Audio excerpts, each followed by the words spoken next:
এইটা 5টার দিকে, অ্যারাউন্ড 5টার দিকে আমি 5টা 6 কন্ট্রোলে যখন ফোন করি আমাকে জানাইছে যে 5টা 5-এ এরকম একটা ঘটনা ঘটছে। তো এইটা আমরা আপাত দৃষ্টিতে দেখে যেটা মনে হচ্ছে এটা কোনো অ্যাক্সিডেন্টাল না, কেউ ইন্টেনশনালি এটা করছে, এইটুকু আমরা নিশ্চিত। আপনারা দেখতেছেন চতুর্পাশে এখানে প্রচুর ক্যামেরা আছে। আমরা এই আমাদের যে ইনভেস্টিগেটিং টিম তারা আসতেছে, আমরা ওই যে ডিজিটাল যে রেকর্ডগুলো হয় ওইটা আমরা নিব, ফরেনসিক করব, আমরা এটা ডিটেকশন করে ফেলবো ইনশাল্লাহ। তো এই পর্যায়ে আসলে বলার ওই আসে না, স্কোপ আসে নাই যে পার্টিকুলারলি কারা করছে বা কারা করে নাই, এটা এই মুহূর্তে বলা যাবে না, এটা ইনভেস্টিগেশনে বাইর হবে। তবে প্রাথমিকভাবে ধারণা করা যায় যে এখানে দেখছেন যে 2টা পোর্ট্রেট পুরানো হয়েছে। একটা হয়েছে বিগত সরকারের যে সরকার প্রধান ছিল ফ্যাসিস্ট, তার যে একটা পোর্ট্রেট করা হয়েছে এইটা, এবং ওইটা পুরাইতে গিয়ে সম্ভবত কবুতরের কিছু অংশ আংশিক পুরানো হয়েছে। তাহলে ওই জিনিসটা যারা লাইক করে না তারাই এই কাজটা করবে, এইটা একটা মানে অনুমান নির্ভর কথা।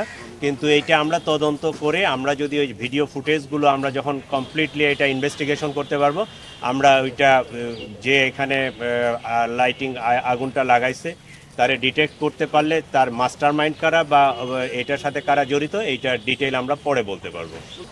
নিরাপত্তা ব্যবস্থা ছিল, পুলিশ ছিল এখানে, ঢাকা ইউনিভার্সিটির প্রক্টোরিয়াল টিম ছিল, তারাও ছিল। যেটা আমি প্রাথমিকভাবে শুনছি প্রক্টোরিয়াল টিমের 2জন সদস্য ছিল, তারা 5টার দিকে সম্ভবত মসজিদে নামাজ পড়তে গেছে এইরকম। আর পুলিশের টিমটা সম্পর্কে আমি এখনো ডিটেলস জানি না। আমার এখানে এক সেকশন 10 জনের ফোর্স থাকে, তো ওই গেটে থাকে কিছু আর এইখানে থাকে 3জন। আমি ওদেরকে এখনো জিজ্ঞাসাবাদ করতে পারি নাই, কারণ আমি সকালে সরাসরি এখানে চলে আসছি। আমি জিজ্ঞাসাবাদ করার পরে জানতে পারবো যে আসলে তারা কই ছিল, কি অবস্থায় ছিল বা কিভাবে এই আগুনটা লাগলো। তাদের কাছ থেকেও কিছুটা তথ্য পাওয়া যাবে। আর ভিডিও ফুটেজ বিশ্লেষণ করলে আমরা আরও সঠিক তথ্যটা পাবো। আমি অফিস থেকে সরাসরি, অফিসও এখনও যাই নাই, আমি বাসা থেকে বাইরে সরাসরি এখানে আসছি। এটা অবশ্যই একটা কমিটি করব আমরা, এবং আমাদের ওই যে সাইবার টিম যারা এই ফরেনসিক নিয়ে কাজ করে তাদেরকে অলরেডি ইনফর্ম করা হয়েছে, তারা টিম চলে আসবে এই সিসিটিভির ফুটেজগুলো সংগ্রহ করার জন্য, তারা কাজ করবে এবং আমরা একটা তদন্ত টিমও করে দেব। আমি ওদের এই যে ডিভিআরের সাইজ বা ক্যাপাসিটি জানি না, আমরা টাইমটা জানি। তো টাইমটা যেহেতু আজকে ভোরের দিকে হয়েছে, আমার মনে হয় খুব বেশি সময় লাগার কথা না। আমরা যদি ওই শেষ রাতের ভিডিও ফুটেজগুলো অ্যানালাইসিস করি তাহলে খুব তাড়াতাড়ি এইটা পেয়ে যাব।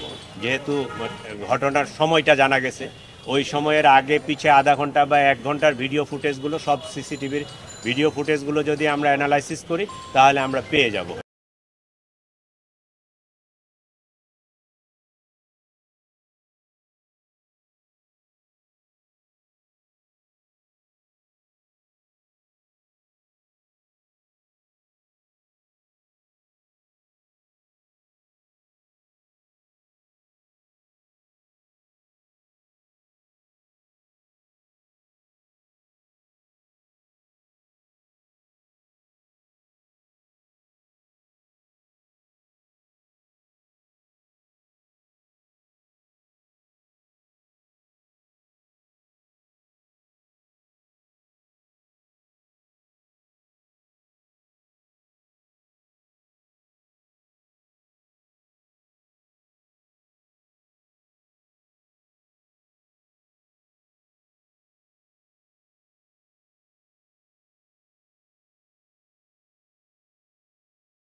এরা এরা কারা এরা কারা